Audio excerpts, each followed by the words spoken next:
Hi friends, welcome back to my channel. അപ്പോൾ ഇന്നത്തെ video എന്ന് പറഞ്ഞാൽ മല്ലു ഗോമസ് എന്ന് പറഞ്ഞ യൂട്യൂബ് ചാനലുണ്ട്. രണ്ട് ഡോക്ടർമാർ, അമേരിക്കയിൽ ഡോക്ടർമാർ. അത് അമേരിക്കയിൽ ഡോക്ടർമാർ എന്ന് പറയുമ്പോൾ നമ്മൾ മലയാളികളുടെ ഒരു സ്വഭാവം കൂടെ ഇതിൻ്റെ അകത്ത് പറയണമെന്നുണ്ട്. എന്താണെന്ന് ചോദിച്ചാൽ, ഒരു ബ്രിട്ടീഷുകാർ ഇവിടെ വന്നിട്ട് നമുക്ക് വല്ലാത്ത അനുകരണശീലം, അവരിൽ നിന്ന് അനുകരണമുണ്ട്. അവരുടെ ഏറ്റവും നല്ല സംഭാവന ഇംഗ്ലീഷാന്നൊക്കെ പറയാം. എന്നാലും അവർ എന്ത് വൃത്തികേട് ചെയ്താലും അതിനെ അനുകരിച്ചു പോകുന്ന ഒരു രീതി കുറെ അധികം മലയാളികൾക്കുണ്ട്. ഇപ്പൊ ഉദാഹരണം പറയുകയാണെങ്കിൽ, നമുക്ക് ഇപ്പൊ യൂറോപ്യൻ ക്ലോസറ്റ് ആവശ്യമാണ്. കാരണം എല്ലാവർക്കും മുട്ടുവേദനയൊക്കെ ആയി, സകല ആൾക്കാർക്ക്. ഇത് യൂറോപ്യൻ ക്ലോസറ്റ് വീട് പണിതാ വെക്കുന്ന ഒരു സത്യത്തിൽ നമുക്ക് വേണ്ടാത്ത ഒരു സംഭവമായിരുന്നു. അത് എന്താണെന്ന് ചോദിച്ചാൽ, സായിപ്പിന്റെ ആഹാര രീതി, ഈ ബ്രെഡും അല്ലെ അതുപോലുള്ള ബ്രേക്ക്ഫാസ്റ്റ്, എന്ത് സാധനം അവര് നമ്മളെപ്പോലെ വലിച്ചു വാരി ഹെവി ആയിട്ടൊന്നും തിന്നൊന്നുമില്ല. അങ്ങനെ ഉണങ്ങിയുള്ള രീതിയിൽ അവര് തിന്നുന്നത്. അവർക്ക് ആ യൂറോപ്യൻ ക്ലോസറ്റ് കുഴപ്പമില്ല. പക്ഷേ നമ്മൾ ഈ സാമ്പാർ അവിയലും എല്ലാം കഴിച്ചേച്ച് പോകുന്ന യൂറോപ്യൻ ക്ലോസറ്റ് നമുക്ക് ആവശ്യമില്ല.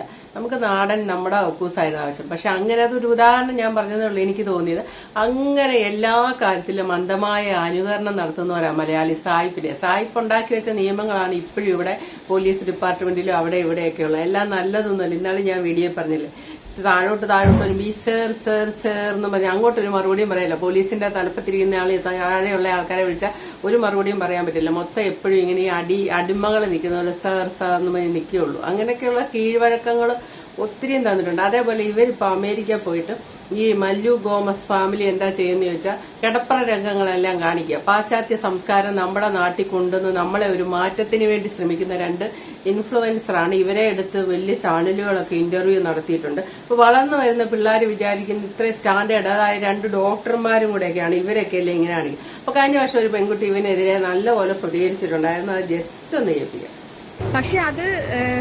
പക്ഷെ ഈ മല്ലു ഗോമസ് എന്ന് പറയുന്ന ഇൻസ്റ്റാഗ്രാം പേജോ ഫേസ്ബുക്ക് പേജോ, ആ പേജിനകത്ത് അവർ കാണിക്കുന്ന ഓരോ കാര്യങ്ങളും എന്താ പറയാ, നല്ല ഓവറാണ്. നല്ല ഓവറല്ല, കുറച്ച് അധികം ഓവറായിട്ട് എനിക്ക് ഫീൽ ചെയ്തിട്ടുള്ളത്. ഈ ഭാര്യയും ഭർത്താവും അങ്ങ് അമേരിക്കയിൽ ഡോക്ടേഴ്സ് ആണെന്നാ പറഞ്ഞു കേട്ടത്. നമ്മൾ അതൊക്കെ ആസ്വദിക്കുന്നത്. രാഹുൽ പശുപാലനും രശ്മി നായർക്കും ശേഷം നമ്മുടെ മലയാളക്കാർക്ക് കിട്ടിയ ഒരു പൊൻ തൂവലാണെന്നോ അല്ലെങ്കിൽ എന്താ രണ്ട് പവിഴ മുത്തുകളാണെന്നോ പറയാം ഈ ഭാര്യയും ഭർത്താവും ഈ ഡോക്ടേഴ്സിനെ. ഡോക്ടേഴ്സ് ആണെന്ന് എവിടെയോ പറഞ്ഞു കേട്ടതാണ് കേട്ടോ. കമ്പിക്കഥകൾ പറഞ്ഞും കാണിച്ചും വ്യൂസും ഫോളോവേഴ്സിനും ഉണ്ടാക്കിയ ഇവര് എന്ത് ഇൻഫ്ലുവൻസ് ആണ് നമ്മുടെ സമൂഹത്തിന് കൊടുക്കുന്നത്? ഇവര് കൊടുത്ത എന്ത് ഇൻഫ്ലുവൻസ് കണ്ടിട്ടാണ് ഓൺലൈൻ ചാനൽസ് ഒക്കെ ഇവരെ ഇന്റർവ്യൂവിന് വിളിച്ചിരുത്തിയത്? അത്രയ്ക്കും ദാരിദ്ര്യമാണോ, അല്ലെങ്കിൽ എന്താ അത്രയ്ക്കും ഗതികേടാണോ ഈ ഓൺലൈൻ ചാനൽസിനൊക്കെ? ശരിക്കും ഈ ഒരു ഭാര്യയും ഭർത്താവും കൂടി വന്നിരുന്നിട്ട് എന്താണ് ഇവിടെ കാണിച്ചു കൂട്ടുന്നത്? ആൾക്കാർക്ക് എന്താണ് കാണിച്ചു കൊടുക്കുന്നത്? ഇത് എന്താ പറയാ, ഒരു മനുഷ്യന്റെ പച്ചയായി ജീവിതം കാണിക്കുന്നതാണോ, അല്ലെങ്കിൽ എന്താ ഒരു ഭാര്യയും ഭർത്താവും ആയാൽ എങ്ങനെ ആകണം എന്ന് കാണിക്കുന്നതാണോ? നിങ്ങൾ ആരെങ്കിലും കരുതുന്നുണ്ടോ ഇവർ 24 മണിക്കൂർ ഇങ്ങനെയാണെന്ന്, അല്ലെങ്കിൽ എന്താ 365 ദിവസവും ഇങ്ങനെയാണെന്ന്?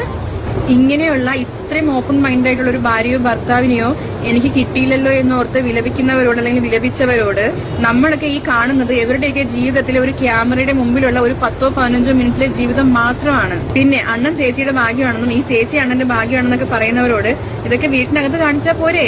ഇനി എത്ര പാശ്ചാത്യ സംസ്കാരം നമ്മുടെ നാട്ടിൽ കൊണ്ടുവരാൻ ശ്രമിക്കുന്നതാണെന്ന് പറഞ്ഞാലും, അല്ലെങ്കിൽ ഇതൊക്കെ എന്താ നിങ്ങൾക്ക് ആർക്കും നേരം വെളുക്കാത്തതാണെന്ന് പറഞ്ഞാലും, ഇനി പാശ്ചാത്യരായിട്ടുള്ള ആളുകൾ ഒരു സായിപ്പും മദാമയും പോലും അവരൊന്നും ഇങ്ങനത്തെ കാര്യങ്ങളൊന്നും ഇങ്ങനെ ഷൂട്ട് ചെയ്ത് മറ്റുള്ളവരെ കാണിക്കാൻ വേണ്ടിയിട്ടൊന്നും എനിക്ക് തോന്നുന്നില്ല.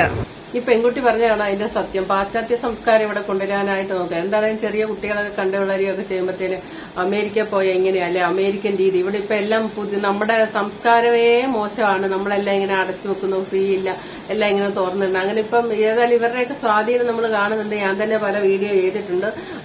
കേരളത്തിൽ തന്നെ ഉണ്ടായിട്ടുണ്ട് ഭാര്യ ഭർത്താവ്. ഇപ്പൊ ഏതായാലും ഇവരൊരു മ്യൂസിക് ആൽബം, അടുത്ത വിവാദം ഒരു മ്യൂസിക് ആൽബം ഇവരുണ്ടാക്കിയിട്ടുണ്ട്. വളരെ കാലത്തെ ആഗ്രഹമായിരുന്നു അവരുടെ സ്വന്തം ഫിലിം പ്രൊഡക്ഷൻ ഒരു ആൽബോ അല്ലെങ്കിൽ ഒരു ഫിലിം പോലെ ചെയ്യണമെന്നുള്ള. അത് വളരെ കാര്യമായിട്ട് നല്ല ക്യാമറയും നല്ല എവിടേക്കോ പോയി ഷൂട്ട് ചെയ്ത് വളരെ കാര്യമായിട്ട് അവര് ചെയ്തിട്ടുണ്ട്. അതാണ് ടേണിംഗ് പോയിന്റ്. നമുക്ക് അത് ഏതായാലും കേൾക്കാം. ആദ്യം വ്യൂസ് ഇല്ലായിരുന്നു, വ്യൂസ് ഉണ്ടാക്കാൻ വേണ്ടി ഇപ്പൊ ഗീവ് ഒക്കെ പറഞ്ഞിട്ടുണ്ട്. അപ്പൊ അതൊന്ന് കേൾക്കാവേ. നീയും എത്ര നാളും നിന്റെ ഒരു പ്രോജക്റ്റായിട്ട് എടി ഇത് ചെയ്യുന്നത് നിന്റെ കാലെടുക്കേണ്ട ആവശ്യം എനിക്കുണ്ടോ?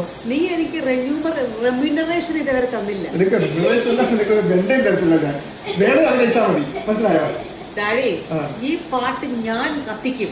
നീ കത്തിക്കും, പക്ഷെ ഞാൻ കത്തിക്കും. യൂട്യൂബിൽ നിന്ന് കിട്ടുന്ന സകല വരുമാനവും ഞാൻ കണ്ടുകിട്ടും.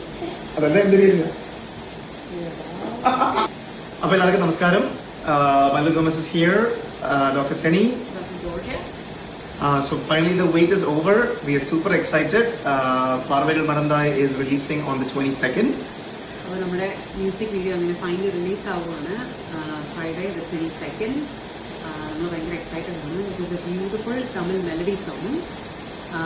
നമ്മുടെ കുറേ മാസങ്ങളായിട്ടുള്ള ഒരു ഹാർഡ് വർക്കാണിത്. മോർ ദൻ മീ ടെരിയുടെ ഹാർഡ് വർക്കാണിത്. ടെരിയുടെ ഒരു ബേബി പോലെയാണ് ഈ സോങ് പ്രോജക്റ്റ് ആക്ച്വലി. സോ അത് ഫൈനലി എല്ലാവർക്കും കാണാൻ പറ്റുന്നതിൻ്റെ ഒരു സന്തോഷത്തിലാണ് നമ്മൾ, ആ ഒരു എക്സൈറ്റ്മെൻറ്റിലാണ് നമ്മൾ. ജിയ കുറച്ച് നെർവസ് കൂടെയാണ്, എങ്ങനെയായിരിക്കും ഓഡിയൻസ് റെസ്പോൺസ്, അത് കുറച്ച് സംഭവങ്ങളൊക്കെ ഉണ്ട്. Okay, so she is also nervous about it. അപ്പൊ അവര് പറഞ്ഞു വെച്ചാൽ അവർ ആൽബം റിലീസ് ആക്കുകയാണ്. കുറച്ച് നെർവസ് ഒക്കെയാണ് വൈഫ്, കുറച്ചൊക്കെ ഉണ്ട് എന്ന്. ഇത് കേട്ടപ്പോൾ നമ്മളല്ല, അവരുടെ ഒരു ആൽബം ഇറക്കുന്നു, നെർവസ് ഒക്കെയാണ് എന്ന് ആൽബം ഇറക്കുന്നു. അവര് ഭാര്യ, ഹസ്ബൻഡ് ആൻഡ് വൈഫായിട്ടുള്ള ഒരു ആൽബം ഇറക്കുന്നു. അത് കാണാൻ, അത് നോക്കിയിരിക്കുക. ഇതാണ് നമ്മൾ പ്രതീക്ഷിക്കുക. പക്ഷെ നമ്മുടെ പ്രതീക്ഷയെ നേരെ മറിച്ചിട്ടുണ്ട്. കണ്ടത് എന്താണെന്ന് നോക്ക്.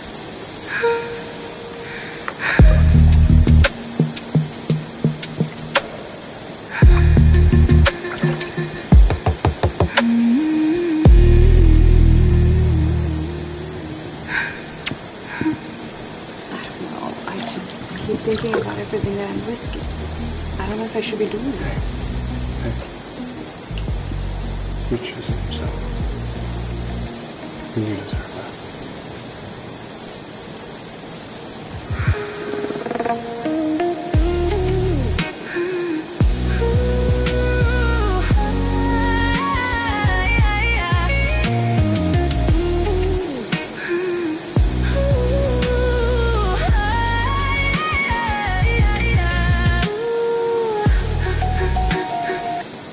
കണ്ടില്ലേ, സ്വന്തം ഭാര്യയുടെ കൂടെ അതുപോലെ കെട്ടിമറിഞ്ഞ് അഭിനയിക്കാൻ വേണ്ടി മറ്റൊരു സായിപ്പിനെയാണ് തെരഞ്ഞെടുത്തിരിക്കുന്നത്. ഇതാണ് അതിന്റെ ഇതാണ് ആൽബത്തിൽ കാണിച്ചു വെച്ചിരിക്കുന്നത്. ആൽബം വളരെ ക്യാമറയൊക്കെ വർക്ക് കുഴപ്പമൊന്നുമില്ല, വളരെ നന്നായിട്ട് എടുക്കുന്ന സിനിമയൊക്കെ എടുത്തിട്ടുണ്ട്.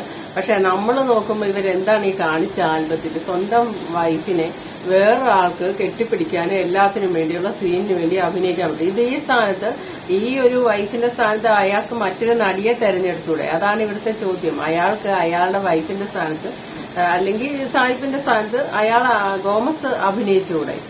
അതുപോലെ ഒരു ആൽബത്തില്ല. അതല്ലാതെ മറ്റൊരാളെ, വേറൊരാളെ കടത്തി വിട്ടിട്ട് അതിൻ്റെ അത് കമന്റ് ബോക്സിലുണ്ട്. ഏതെങ്കിലും ഒരു സമയത്ത് ഈ വൈഫ് ആ സായിപ്പിനെ ഇഷ്ടപ്പെട്ടിട്ടുണ്ടാവാം, അല്ല ആസ്വദിച്ചിട്ടുണ്ടാവാം എന്നുള്ള രീതിയിലൊക്കെ ഒരു കമന്റ് ഉണ്ട്. ആദ്യ കമന്റ് മൊത്തം തെറിവിളിയായിരുന്നു. ആ തെറിവിളി കാരണം ഇവര് ഗീവ് അവേ ഒക്കെ വെച്ചിട്ടുണ്ട്. അവസാനം ഈ സായിപ്പിന്റെ കൂടെ പോകുന്നതായിട്ടാണ് ആൽബം കേട്ടോ ഈ പെണ്ണ്. അത്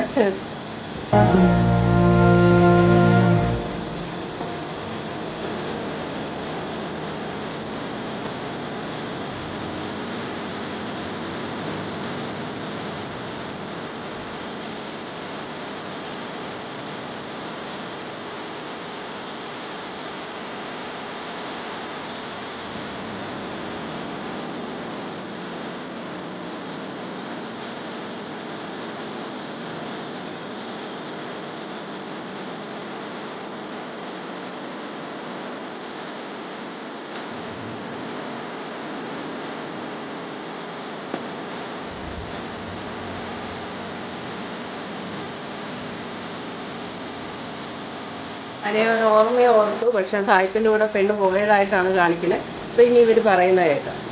ഒരുപാട് പേര് കണ്ടു, ഒരുപാട് പേര് കണ്ടിട്ട് ഒരുപാട് നല്ല നല്ല കമൻസും ഒരുപാട് പേര് ഇമോഷണലായിട്ട് അവരുടെ റിയാക്ഷൻസും കമൻസും എല്ലാം നമുക്ക് അയച്ചു തന്നിട്ടുണ്ടായിരുന്നു. മെസ്സേജ് അയച്ച എല്ലാവർക്കും നമ്മുടെ വകയ്ക്ക് താങ്ക് യു. എല്ലാവരും വീഡിയോ കണ്ട് ഷെയർ ചെയ്യുക. അപ്പോൾ നമ്മൾ ഇത്രയും കഷ്ടപ്പെട്ട ഒരു സംഭവം ചെയ്യുന്ന സമയത്ത് നമ്മുടെ മെയിൻ ഗോൾ എന്ന് പറയുന്നത് ഇത് മാക്സിമം ആൾക്കാരിലേക്ക് എത്തിക്കുക എന്നുള്ളതാണ്. ഒരുപാട് പാട്ടുകൾ, സിനിമാ പാട്ടുകളെല്ലാം ഇറങ്ങുന്ന ഒരു സമയമാണ്. അപ്പം ആൾക്കാരെ നമ്മുടെ പാട്ട് കാണാനും അതിലേക്ക് എത്തിക്കാനും ഒരു ഗിവ് അവേ എന്ന് പറയുന്നത് നല്ലൊരു മാർഗ്ഗമാണ്.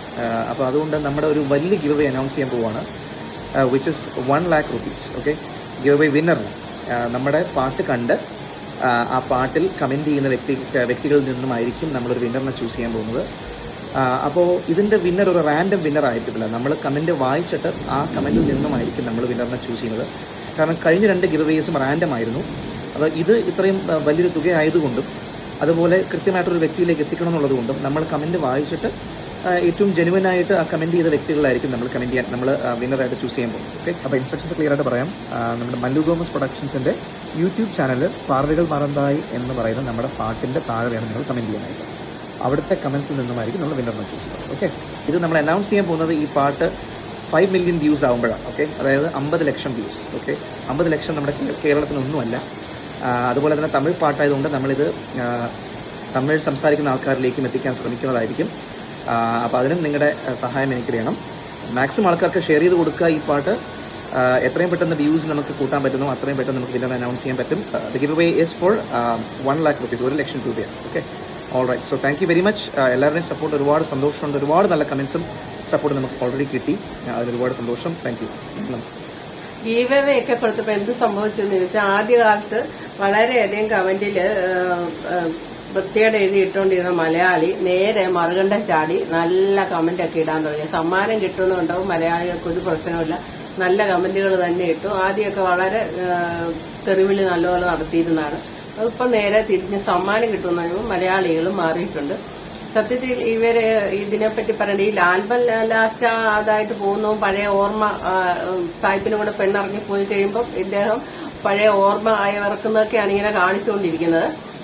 പക്ഷെ ഞാൻ പറയട്ടെ, ഈ ഒരു ആൽബം എടുത്ത് കേരളത്തിലേക്ക് ഇങ്ങനെ അങ്ങോട്ട് യൂട്യൂബ് ചാനലിലേക്ക് പോസ്റ്റ് ചെയ്യുമ്പോൾ കേരളത്തിന്റെ ഒരു സംസ്കാരം അനുസരിച്ച് ചെയ്താൽ എന്താണ് ഇവർക്ക് കുഴപ്പം? അതാണ് ഞാൻ ചോദിക്കുന്നത്. കേരളത്തിലുള്ള ആൾക്കാരും തമിഴ്നാട്ടിലുള്ള ആൾക്കാരും തമിഴന്മാരും പ്രത്യേകിച്ച് അവരൊക്കെയാണ് കാണാനും 50 ലക്ഷം പേര് കാണാനൊക്കെ ഇവർ ആഗ്രഹിക്കുന്നത്. മില്യൺ വ്യൂസ് കിട്ടണമെന്നൊക്കെ ആഗ്രഹിക്കുന്നുണ്ട്.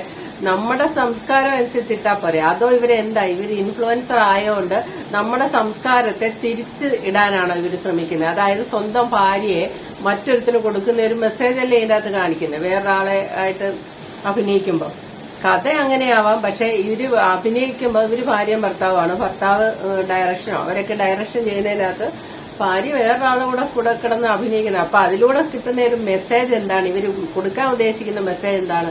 ഇത് നാളെ അങ്ങനെ ആവണോ കേരളം? അതായത് ഭാര്യ ഇപ്പോഴേ തന്നെ ഉണ്ടെന്ന് പലയിടത്തും കേട്ടിട്ടുണ്ട്. അങ്ങനെ ഒരു സംഭവം കൂടെ ഇന്നാള് ഏതോ ഒരു ക്രൈം പോലീസ് പിടിച്ചപ്പം അതിന്റെ അകത്ത് വന്നായിരുന്നു, ഭാര്യ എക്സ്ചേഞ്ച് ചെയ്യുന്ന ക്ലബ്ബുകളോ അങ്ങനെ എന്തോ ഉണ്ടെന്ന്. അത്രേന്റെ വക്കിൽ നിൽക്കുകയാണ് കേരളം. ഒട്ടും മോശമൊന്നുമല്ല. അപ്പൊ ഇവരിപ്പോ തരുന്ന മെസ്സേജ് അങ്ങ് അമേരിക്ക പോയി അങ്ങ് അമേരിക്കയിലെ ഡോക്ടർമാരായിട്ട് ഇവര് കേരളത്തിന് തരുന്ന സംഭാവന എന്താണ് മെസ്സേജ്? ഭാര്യയെയും ഭർത്താവിനെ എക്സ്ചേഞ്ച് ചെയ്യാനോ? അതല്ലേ ഇതിന്റെ അകത്തൂടെ തരുന്നത്. അതേ മനസ്സിലാവുന്നുള്ളൂ. അല്ലാതെ ഈ ആൽബത്തിന്റെ, നമ്മളെ ആൽബത്തിന്റെ ക്യാമറ, ഡയറക്ഷൻ, എഡിറ്റിങ്, അതിന്റെ ഭംഗി ഇതെല്ലാം ആസ്വദിക്കണമെന്നുണ്ടെങ്കിൽ അത് അങ്ങനെ തന്നെ എടുക്കണം. എല്ലാം ഡീസന്റ്, എല്ലാം നല്ലതാണ്. പക്ഷെ ഇട്ടിരിക്കുന്ന ഈ ഒരു കാര്യം മാത്രം നമ്മുടെ കേരള സംസ്കാരത്തിന് ചേരുന്നതല്ല. എന്താണേലും ഇനി ഇവരെല്ലാം കൂടെ മാറ്റത്തിന് വിധേയാക്കി വർഷങ്ങൾക്ക് ശേഷം കേരളം എന്താവും, ഈ എക്സ്ചേഞ്ച് മേളയൊക്കെ നടക്കുമല്ലോ എന്നുള്ളത് കണ്ടറിയണം. Okay, thank you for watching. അടുത്ത വീഡിയോ കാണാം.